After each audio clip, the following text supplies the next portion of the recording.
না স্বার্থে দুনিয়াবি কোনো স্বার্থ নাই।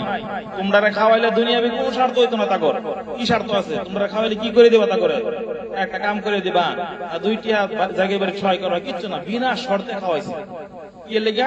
একমাত্র কিয়ামতের দিন তোমরা জরিয়া যেন আল্লাহ কি জান্নাতবাসী করে তা করে এই এটা লেগে খাওয়াইছে, হয় না? নাই কেউ জাকির ভাই কি কষ্ট হয়েছে? কেউ কোনো কষ্ট নাই। বাড়ির থেকে আরো বেশি বাড়ির জায়গা কোনো সময় খাওয়ার লেগে গল্প দিয়েছে, কিন্তু জাকির বাড়ি একটা টাইম আছে হুজুর অমুক আমি ছাত্রটা ছুটি দিব, খাওয়া দাওয়া লাগবে, এই টাইম মতো তারা খাওয়াটা কি করে রাখছে, রেডি করে রাখছে। কত কষ্ট করছে জাকির বাড়ির মানুষ।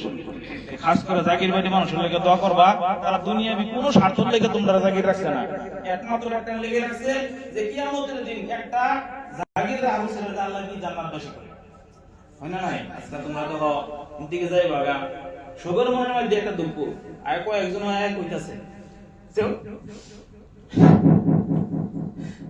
দুই তিনটা ছাত্র আল্লাহ ছাত্রাই কে দিবেন জায়গা আন্দার কে লিয়ে কইতাছে তোমরা লিখে তোমরা যাও মহল্লাবাসী কত মহব্বত করে এই জায়গাটা কি লিখো এক দুই মাসের লেগে জায়গাটাই আন্দার এলে কই আজ করে মহল্লাবাসী লেগে তোমরা দোয়া করবা, আর মহল্লাবাসী করে কাজ করে কই আমরা ছাত্র দর আপনারা যদি কোনো কষ্ট পায় তখন আল্লাহর রাস্তা করে মাফ করবেন।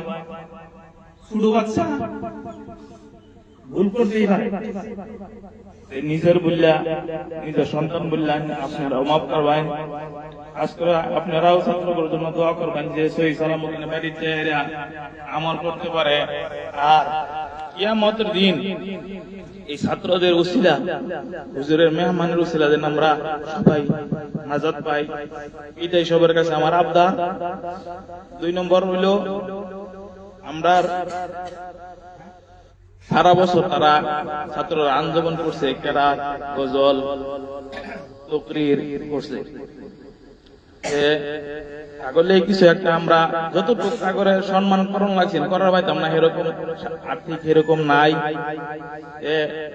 অল্প কিবা একটা ওই কেরাতের মধ্যে ভাষণ পাইছে, গজলের মধ্যে ভাষণ পাইছে, এরকম ভাবে আমরা মিলাইয়া কিবা একটা তাগর লেগা তারা বাড়িতে যাবে তাগর লেগা ই রাখছি। এর প্রোগ্রামটা চালাবার জন্য আমি চালাই আমাদের মাদ্রাসার শিক্ষক হাফিজ মোহাম্মদ আবুল কালাম সাহেবকে পরিচালনা করার জন্য আমি জানাই।